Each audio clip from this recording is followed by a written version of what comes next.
let's talk. Let's get the Bobby Knight story over with. I don't know you're going to be reunited with him sometime soon, which we can talk about. But tell me how the whole thing came about. You mentioned something to me the other day that I thought was interesting, that even if you can't stand talking about it, you are linked historically with that, and so is he. Right. It was one of those, it was one of the classics with the, of course, the Big Ten Conference nationally televised game. Indiana-Purdue would be like Ohio State and Michigan in football. Right. End of story. And two phenomenal coaches in Bob Knight and Gene Cady. And the place was just packed. And we had a great crew and a great pregame. And part of our pregame, very simply, is to sit down an hour and a half before and talk exactly how we want to take care of this particular Before we ballgame. do that, how's his form on that? Is he using too much of the backswing, or? He's got good balance right there. I noticed okay. that. So good follow through. That's important. All right, go ahead. So and thank goodness it was plastic, and it stopped where it did. Yeah. All right. So you had the meeting. Well, we have our pregame, and we went through a checklist of things. We want to make sure that we communicate. Ball goes out of bounds. We want to look at each other. If a player goes down, these are just some of the things. Sure. If a player goes down, how did he get there? Sometimes you better know how we get there, because we didn't have a chance to go back to replays. Right. And so we'd have to come together and talk. So the game started, and we thought it was going to be one of those games where the ball was going to go in the basket. And when the ball goes in the basket, as you well know, Les, if you called many, many thousands and thousands of games, it's an easy game to referee. Yeah, it doesn't happen that way. But for that particular afternoon at 2:30, Indiana couldn't throw the ball in Lake Erie, as it turned out. Everything they threw up was missed, and then the three referees, they became very noticeable. So we had several calls go against Indiana right in a row. But the play that really got Coach Bob Knight rocking and rolling was a play that happened at half court. Loose ball. Everyone's diving. At the bottom of the pile is Steve Alford, his All-American captain. We all run up. We were both, from my vantage point, it looked like a jump ball, just to me. So, but my partner comes in. He has the fist up. He's pointing somewhere. Who does he point the foul out? On Steve Alford.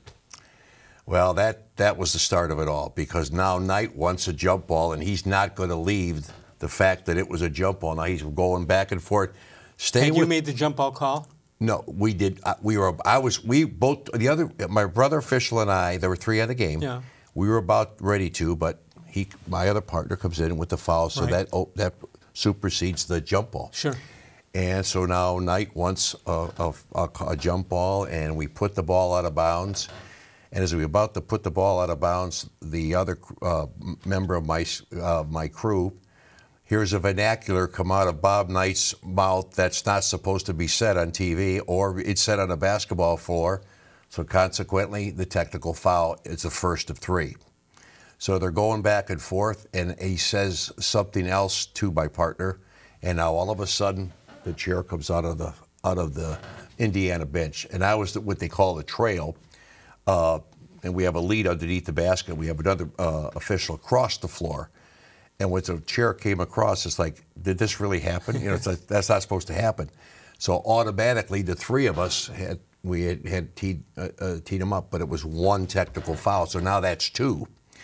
Now it's one because it was one incident. Right, it was one incident. It was a second technical foul, but we all did it at the same time. And in the tape, you could see that.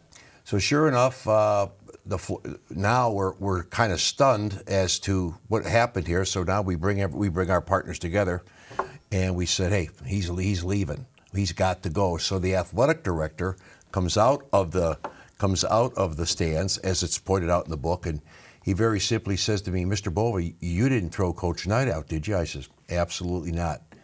His behavior threw him out. He's gone for the day. So consequently, as we're talking to my other official, Knight goes to my third official and says that same vernacular. Now we have 3 technical fouls and 6 shots. Probably about a 15, 16-minute extravaganza, so to speak. And the people start yelling Bobby and Ben, throwing out things out on the floor, and Bob Knight, is going back and forth, and he really did not want to leave the game. Well, he knows the rules pretty well. Oh, yes, he does. So the next thing we would think, uh-oh, if he doesn't leave, game's over. Yeah. Can you imagine what we would have had to do? Could you go to the PA announcer and have them make that Well, we statement? absolutely, Bob started to walk off the floor. Oh, okay. And we all got together, and all we try to do very seriously is to try to get the game back under control, so to speak. Administratively, what are we going to do? And there's a gentleman, a young man by the name of Steve Reed, who was a 90% free throw shooter. 90%. Not on that day. He shoots 6, he makes 3, and they're clapping and all that sort of thing. But it was a unique situation, to say the least. And of course, Indiana went on, or Purdue went on to beat them pretty handedly. All right. Now, at that time, you had a basketball camp for referees. Yes, I did. So one would think that Bob Knight hates your guts for the rest of your life, or his life, right? Exactly. Tell me what happened. Well, 2 weeks later, I look at the schedule. I goes, uh-oh, we're back in Indiana. So I figured we're gonna catch some things from the fans, and it like it never happened. And, you know, we shook hands before the game with both coaches, as we usually do. Why, did they have something campus-wide to say, hey, let's be on our best behavior, or it just happened? I'm not really sure of that. I'm not really sure of that. If they did, I didn't know about it. They were real. It was a real class operation that same day. But here's the best part. And again, it's a classic story, so well done by Nino. I had this referees camp, and sure enough, who do you think comes to the referees camp the summer of 1985 with 80 people at Baldwin Wallace College? We're there for a whole week, and every year, Les, I'd have what we call a coach's corner to start the program. Right.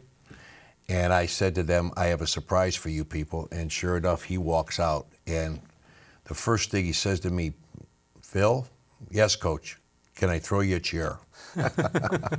So he just did a wonderful job for us. I need to take a break, but Sure. when I get back, I want to find out how. You know, you'd like to say every game is the same, every player is the game, but he's a force that is there no matter what. He kind of puts himself in that position, and I know you want to call the game. Every call has to be proper and the right call, but there's an intimidation factor, I would assume. No question.